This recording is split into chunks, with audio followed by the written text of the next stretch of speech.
যুবক যখন সেজদায় যায়, যুবক তো জানে না, ও তো জানে আমার চলায় জমিন কাঁপে, ও তো জানে যে আমার চলায় এলাকা কাঁপে। হায়, ও জানে না ওর সেজদায় যে আরশ কাঁপে, ওটা ও জানে না। যদি জানতো তো এলাকা কাঁপাইতো না, যদি জানতো তো জমিন কাঁপাইতো না, ও সেজদা দিতে থাকতো আর আরশকে কাঁপাইতে থাকতো। যুবকের সেজদায় আরশ কাঁপে, আরশ। যুবক যখন সেজদায় যায়, সেজদায় পড়ে তো আল্লাহ ফেরেশতা, নাইলে এই হাদিস কোনোদিন আসতো না। আল্লাহ ফেরেশতাকে বলে উনজুর ইলা শাব মাযা ইয়াফআল, যুবকের দিকে তাকাতো কি করে আল্লাহ জানেন। তো ফেরেশতা বলে জাআলা আজলাহু ওয়া মাজালাহু লিআজলিক, সবকিছু বিসর্জন দিয়ে আপনার কুদরতি পায়ে মাথা ঠেকায় দিয়েছে। তা আল্লাহ বলে হাদা আবদি হাক্কা, এ আমার পারফেক্ট বান্দা, ইন্নী উবাহি বিহিল মালাইকা, তোমাদের উপরে আমি একে নিয়ে গৌরব করি। যখন সেজদায় চিৎকার দেয় সুবহানা রাব্বিয়াল আলা, আল্লাহ বলে সাব্বাহতানি সাব্বাহতুক, তুই আমাকে পবিত্র বললি, যাহ তুই পবিত্র, তোর গুনাহ মাফ, সেজদার থেকে উঠার আগে মাফ। আলাইতানি ফাআলাইতুক, মহান বললি, তুইও সৃষ্টির ভিতরে মহান। দুনিয়া আলারা তোকে কি দিবে? কিয়ামতের দিন আমি তোকে আরশের নিচে সুপার ডিলাক্স গ্যালারিতে বসাবো। গ্যালারিতে, সুপার ডিলাক্স গ্যালারি বোঝেন? 7 জনের ভিতরে একজন ওই যুবক যে যৌবন আল্লাহর সাথে বিনিময় করে। আল্লাহ বলে তাকে আমি আরশের নিচে গ্যালারিতে বসাবো। সাবআতুন ইয়াদিল্লুহুমুল্লাহু তাহতা দিল্লি। দুনিয়াওয়ালারা তোকে কি দিবে? দুনিয়াওয়ালারা অতক্ষণ দিবে যতক্ষণ স্বার্থ আছে। হইতে পারে স্বার্থ শেষ তো তোমার এতিম বাচ্চা, তোমার দুধের শিশুকেও এতিম করতে দুনিয়াওয়ালারা দ্বিধা করবে না, দ্বিধা করবে না। তোমার নববধূকে বিধবা বানাইতে দুনিয়াওয়ালারা দ্বিধা করবে না। অতদিন তুমি চামচ, যতদিন তুমি বোঝেন। রাগ হয়ে গেলেন? যুবক পায়ে হাত রাখি, মাপ চাই তোমাদের কাছে। অতদিন তুমি দুনিয়াওয়ালাদের কাছে দাম পাবে যতদিন তুমি চামচ হবে, চামচ। আল্লাহ বলে আমার কাছে দাম ভিন্ন, সত্য এটি। এই জন্য আসেন আজকের মজলিস থেকে ওয়াদা করে উঠি যে আজকের থেকে ভাববো যে আমি যে কোনো মুহূর্তে যেতে পারি। আমি বাবাইতে চাই, এই জন্য আমার কাছে পিছনে একটা প্রমাণ আছে। এই উম্মত যদি ভাবতে ভাবতে কোনো দিক দিশা না দেখে, আর যদি মাথায় হাত উঠায়া দিয়া চিৎকার দেয় আল্লাহ, কোনো দিকেই তো দেখি না, নিজেকে কি ধ্বংস করে ফেললাম, এটা মুখ দিয়া উচ্চারণ করতে দেরি, আল্লাহ ঘোষণা দিতে দেরি করেন না। ফালাম্মা তায়াক্কানতা বিল বাওয়ার ওয়া যানানতা আন্নাকা মিন আহলিন নার মানাহতু ইলাইকা রিদওয়ানি ওয়াল্লাইতু ইলাইকা গুফরানি ওয়া কুলতু লাকা লা তাহসান গফারতু লাকা যুনুবা ওয়াল আওসার ওয়া লিআজলিকা সাম্মাইতু নাফসিয়াল আজিজুল গফফার। আল্লাহ বলে তুই চিৎকার দিতে দেরি, আমি রেজার চাদর দিয়ে তোকে ডাকতে দেরি করি না, মাগফিরাতে ডুবাইতে দেরি করি না। তুই অনুভব করিস না, তোর পিঠে হাত রাখা আমি বলতে থাকি চিন্তা করিস না, গুনাহ খাতা মাফ করে দিলাম, তোর জন্যই তো আমি আজিজুল গফফার। এই জন্য চিন্তা করাইতে চাইতেছি। আসেন আজকের থেকে একটু চিন্তা করি যে আমি প্রস্তুত কতটুকু, প্রস্তুতি কতটুকু। এটার জন্যই আল্লাহওয়ালাদের সোহবত লাগবে, এটার জন্যই হক্কানি আলেমদের স্পর্শ লাগবে। মেরে দোস্ত, চোখের পর্দা একদিন খোলা যাবে। যদিও আজকে আমরা নিশাগ্রস্ত, কোরআনই বলে ওয়াতারান নাসা সুকারা, আজকে সবাই আমরা নিশাগ্রস্তের মতো। যুবক যৌবনের নিশায়, নারী নারীত্বের নিশায়, পুরুষ পুরুষত্বের নিশায়, বাড়িওয়ালা বাড়ির নিশায়, দোকানওয়ালা দোকানের নিশায়, হাটওয়ালা হাটের নিশায়, ঘাটওয়ালা ঘাটের নিশায়, রোডওয়ালা রোডের নিশায়, অফিসওয়ালা অফিসের নিশায়, আদালতওয়ালা আদালতের নিশায়। প্রত্যেক ব্যক্তি কসম খোদার আমরা নিশাগ্রস্ত, যার কারণে অনুভব হয় না কিছু। ঘোর একদিন কাটবে, খোদার কসম কাটবে। মালাকুল মউত হাত রাখতে দেরি, নিশার ঘোর কাটতে দেরি হবে না, নিশার ঘোর কেটে যাবে, আমাদের নিশার ঘোর কেটে যাবে। কবি শুধু শুধু বলে নাই ফাসাউফা তারা ইদান কাশাফাল গুবারু আফারসুন তাহতা রিজলিকা আম হিমার। কোরআনও এক জায়গায় বলতেছে তুমি অতি সত্তর দেখবে, অতি সত্তর তুমি দেখবে, বেশি দূরে না। তারাউনাহু বাঈদা ওয়া নারাহু কারীবা। আল্লাহ বলে ভাবতেছো তুমি অনেক দূরে, না না, আমরা দেখতেছি তোমার নাকের ডগায় চলে আসছে, তোমার দুয়ারে চলে আসছে। এই জন্যই আল্লাহর রাসূল দয়ার নবী সতর্ক করছেন উম্মতকে, আসবাহতা ফালা তানতাযিরিল মাসা। সকাল মিলল তো দুপুরের অপেক্ষা করো, বিকালের অপেক্ষা করো না। বিকাল মিলল তো সকালের অপেক্ষা করো না। এই জন্য আসেন, আল্লাহ ওয়ালাদের সোহবত লাগবে,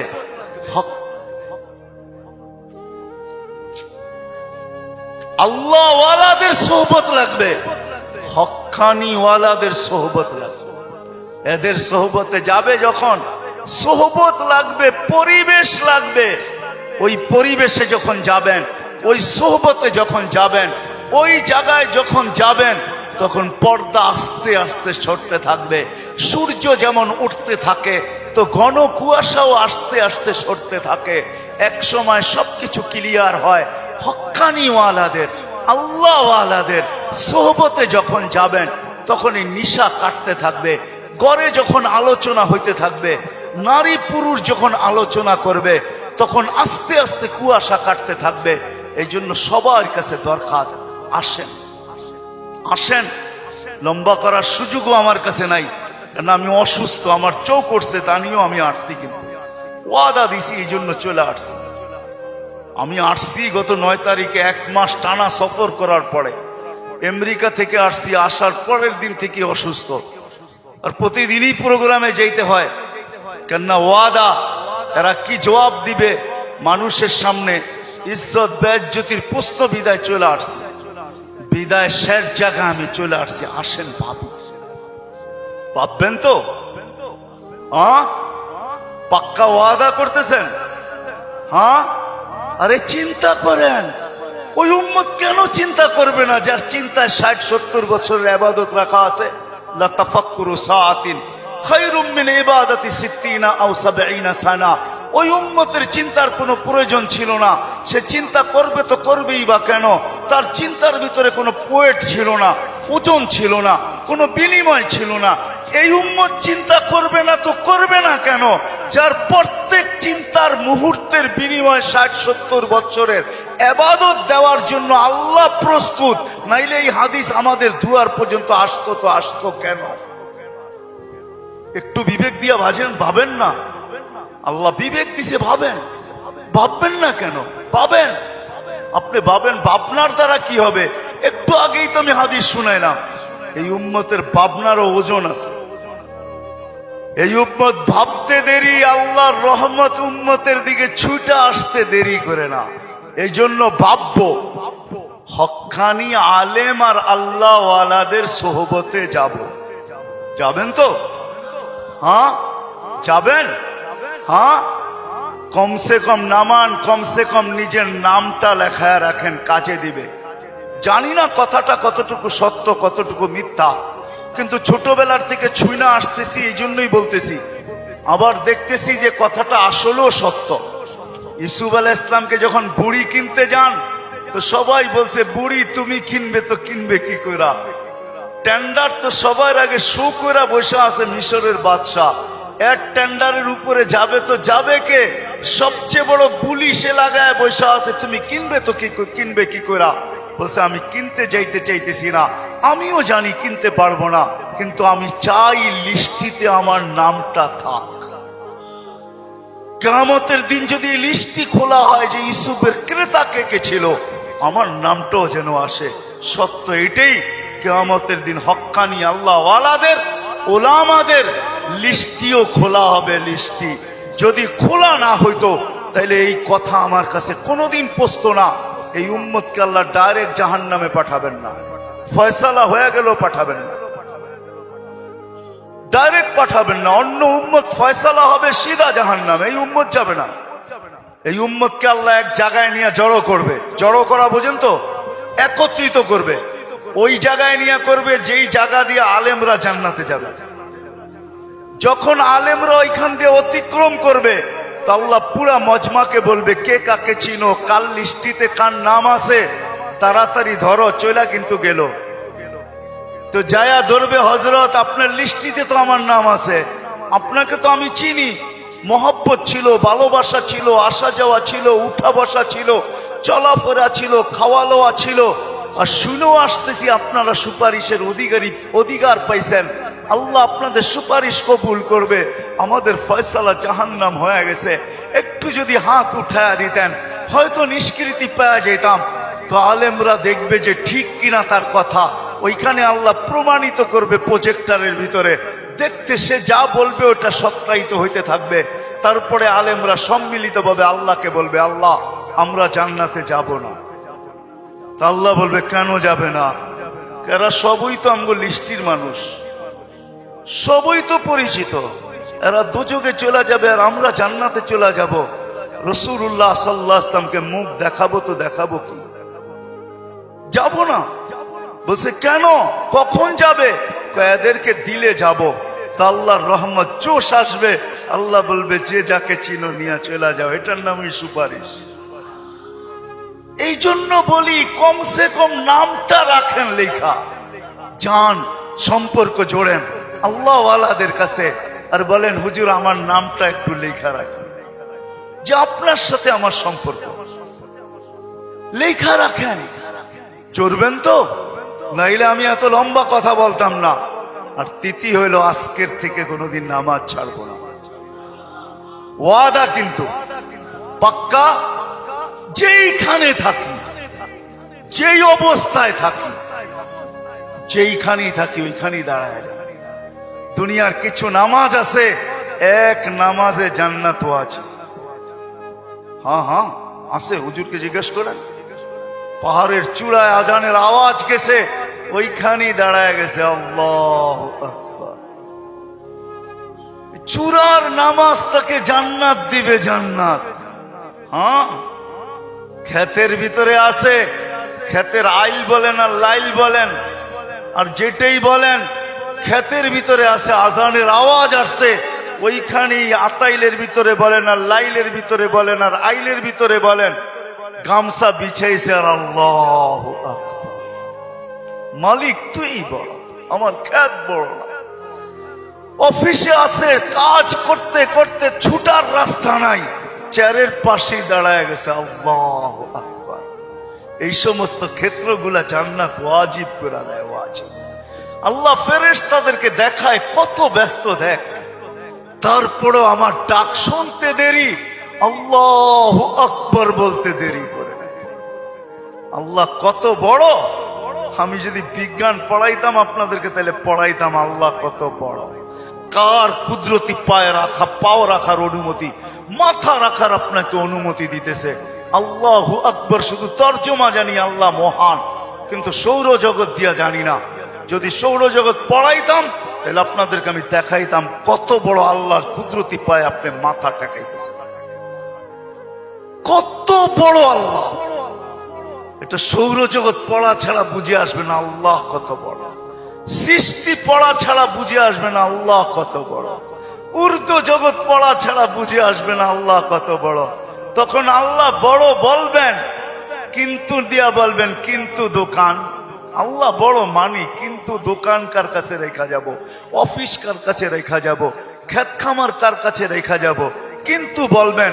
আর যদি আল্লাহকে চিনার মতো চিনেন, তাহলে ওই সাহাবীর মতো বলবেন, নামাজে ব্যথা, নামাজে প্রতিবন্ধক। পাখি বাগানের ভিতরে ফরফর করতেছে, নামাজের ধ্যান ছুটা গেছে।